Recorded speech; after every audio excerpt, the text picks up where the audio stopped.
अस्सलाम वालेकुम dear viewers, मैं हूं Waheed Wazir. Welcome to my YouTube channel. तो इस वीडियो में हम डिस्कस करने वाले हैं फोटोसिंथेसिस। तो हम फोटोसिंथेसिस की डिफिनीशन की तरफ आते हैं, लेकिन इससे पहले ये नोट कर लें कि फोटोसिंथेसिस जो है ये कहाँ पर होता है। तो फोटोसिंथेसिस ऑटोट्रॉफिक ऑर्गेनिज्म में होता है। ऑटोट्रॉफिक ऑर्गेनिज्म वो ऑर्गेनिज्म होते हैं जो अपने लिए खुद फूड तैयार कर सकते हैं, यानी वो किसी दूसरे पर डिपेंडेंट नहीं होते हैं। लेकिन ऑटोट्रॉफिक ऑर्गेनिज्म में भी ग्रीन प्लांट्स में होता है, एल्गी में होता है और सियानोबैक्टीरिया में होता है। ग्रीन प्लांट्स में भी लीव्स में होता है और सम हर्बेशियस स्टेम्स में होता है। यहां पर ये नोट कर ले, not all herbaceous stems are photosynthetic, some herbaceous stems are photosynthetic. Leaves में मेसोफिल सेल्स में होता है और हर्बेशियस स्टेम्स में पेरेन्काइमा सेल्स में होता है। मेसोफिल सेल्स में भी क्लोरोप्लास्ट में होता है एंड पेरेन्काइमा सेल्स में भी क्लोरोप्लास्ट में होता है, क्योंकि क्लोरोप्लास्ट में क्लोरोफिल मौजूद होता है और क्लोरोफिल जो है ये ग्रीन पिगमेंट है। ये फोटोसिंथेसिस प्रोसेस के लिए सनलाइट को एब्जॉर्ब करता है। ये जो टर्म है फोटोसिंथेसिस, ये कॉम्बिनेशन है टू वर्ड्स का। फोटो का मतलब है लाइट और सिंथेसिस का मतलब है to prepare, to manufacture. Photosynthesis को हम किस तरह डिफाइन करते हैं? A process in which green plants synthesise organic food यानी carbohydrates from carbon dioxide and water using energy of sunlight is called photosynthesis. Photosynthesis वो प्रोसेस है जिसमें ग्रीन प्लांट्स ऑर्गेनिक फूड यानी कार्बोहाइड्रेट्स को सिंथेसाइज करते हैं, प्रिपेयर करते हैं। किस चीज से? कार्बन डाइऑक्साइड से एंड वाटर से, using energy of sunlight. Simple सी बात है, फोटोसिंथेसिस वो प्रोसेस है जिसमें ग्रीन प्लांट्स कार्बोहाइड्रेट्स को सिंथेसाइज करते हैं कार्बन डाइऑक्साइड एंड वाटर से, सनलाइट की मौजूदगी में। कहां पर? क्लोरोफिल में। फोटोसिंथेसिस को हम इस तरह भी डिफाइन कर सकते हैं कि अ process in which green plants convert light और सोलर और radiant energy into chemical energy यानी कार्बोहाइड्रेट्स इज कॉल्ड फोटोसिंथेसिस। यानी फोटोसिंथेसिस को हम इस तरह भी डिफाइन कर सकते हैं कि फोटोसिंथेसिस वो प्रोसेस है जिसमें ग्रीन प्लांट्स लाइट और सोलर और रेडिएंट एनर्जी एक ही बात है, यानी सनलाइट एनर्जी को कन्वर्ट करती हैं केमिकल एनर्जी में। यहां पर ये पॉइंट नोट कर लें, केमिकल एनर्जी के साथ हम ये टर्म यूज करते हैं कार्बोहाइड्रेट्स। कार्बोहाइड्रेट जो है ये केमिकल एनर्जी नहीं है, ये एक ऑर्गेनिक कंपाउंड है।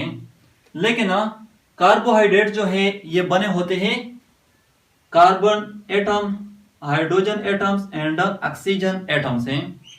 तो ये जो एटम्स होते हैं ये एक दूसरे के साथ केमिकल बॉन्ड्स बना लेते हैं, जिसके नतीजे में ग्लूकोज बन जाता है। तो वो जो केमिकल बॉन्ड्स होते हैं उसमें केमिकल एनर्जी स्टोर हो जाती है।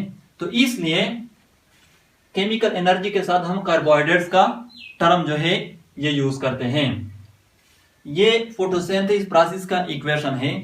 तो during photosynthesis process 6 carbon dioxide molecule and 6 water molecule एक दूसरे के साथ कंबाइन हो जाते हैं, एक दूसरे के साथ रिएक्शन कर लेते हैं सनलाइट की मौजूदगी में। कहां पर? क्लोरोफिल में, जिसके नतीजे में एक ग्लूकोज मॉलिक्यूल बन जाता है और 6 oxygen molecule as a by product produce हो जाते हैं।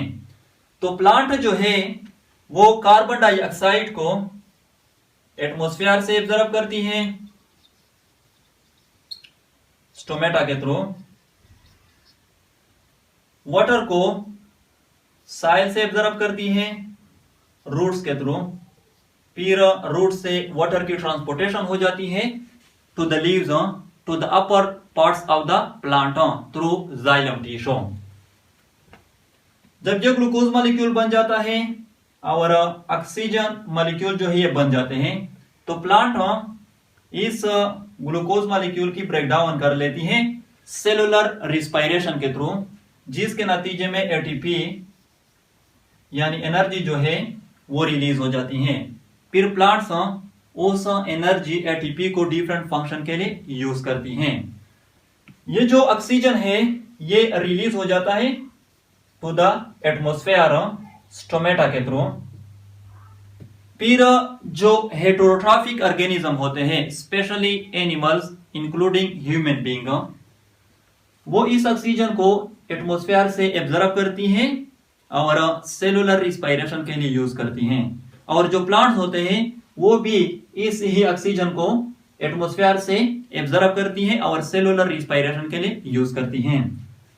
यहां पर ये नोट कर लें, ये जो इक्वेशन है ये बैलेंस होना चाहिए, बैलेंस होना चाहिए। यहां पर आप लोग देख सकते हैं रिएक्टेंट में 6 कार्बन एटम है, प्रोडक्ट में भी 6 कार्बन एटम है।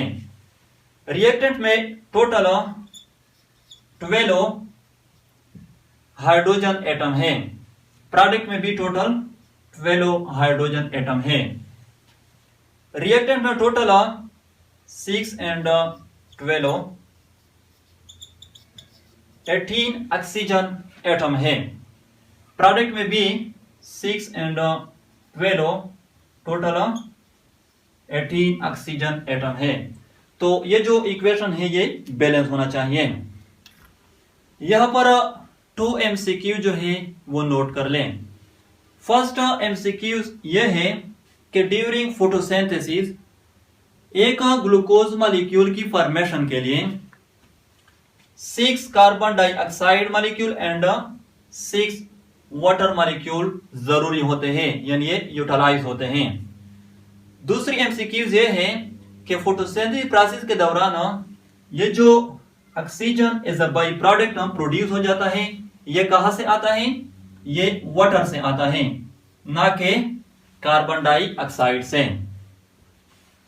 फोटोसिंथेसिस जो है ये ऑक्सीडेशन रिडक्शन रिएक्शन है, ऑक्सीडेशन रिडक्शन रिएक्शन है, क्योंकि ड्यूरिंग फोटोसिंथेसिस ये जो वाटर मॉलिक्यूल होते हैं इसकी ऑक्सीडेशन हो जाती है और ये जो कार्बन डाइऑक्साइड मॉलिक्यूल होते हैं इसकी रिडक्शन हो जाती है। लास्ट में मैं आप लोगों से 2 क्वेश्चन जो है वो पूछना चाहता हूं, आप लोग कमेंट सेक्शन में आंसर दे सकते हैं। जो ऑटोट्रॉफिक ऑर्गेनिज्म होते हैं, autotrophic organism specially green plants, algae and सियानोबैक्टीरिया, ये डायरेक्टली डिपेंडेंट होते हैं फोटोसिंथेसिस प्रोसेस पर, क्योंकि ये फोटोसिंथेसिस के थ्रू ग्लूकोज मॉलिक्यूल को सिंथेसाइज करते हैं। जो हेटेरोट्रॉफिक ऑर्गेनिज्म होते हैं, स्पेशली जो एनिमल्स होते हैं इंक्लूडिंग ह्यूमन बीइंग, वो फोटोसिंथेसिस प्रोसेस पर इनडायरेक्टली डिपेंडेंट होते हैं, क्योंकि वो प्लांट से डिफरेंट फूड मटेरियल को ऑब्टेन करती हैं और खासकर ये जो ऑक्सीजन है जो रिलीज हो जाता है ड्यूरिंग फोटोसिंथेसिस, फिर हेटेरोट्रॉफिक ऑर्गेनिज्म इसको सेलुलर रिस्पायरेशन के लिए यूज करती हैं। तो फर्स्ट क्वेश्चन ये है कि इमेजिन करें अगर फोटोसिंथेसिस का प्रोसेस कंप्लीटली स्टॉप हो जाए। इमेजिन करें कि अगर फोटोसिंथेसिस का प्रोसेस कंप्लीटली स्टॉप हो जाए फिर क्या हो जाएगा? लाइफ जो है वो एग्जिस्ट करेगी या नहीं, यानी लाइफ जो है वो पॉसिबल होगी या नहीं। सेकंड क्वेश्चन ये है कि जो मून लाइट होती है, चांद की जो रोशनी होती है, उससे प्लांट फोटोसिंथेसिस परफॉर्म कर सकती हैं या नहीं। तो ये 2 क्वेश्चन है, आप लोग इसका आंसर जो है वो कमेंट सेक्शन में दे सकते हैं। तो ये थी फोटोसिंथेसिस। आई होप आप लोगों को वीडियो अच्छी लगी होगी। Thank you.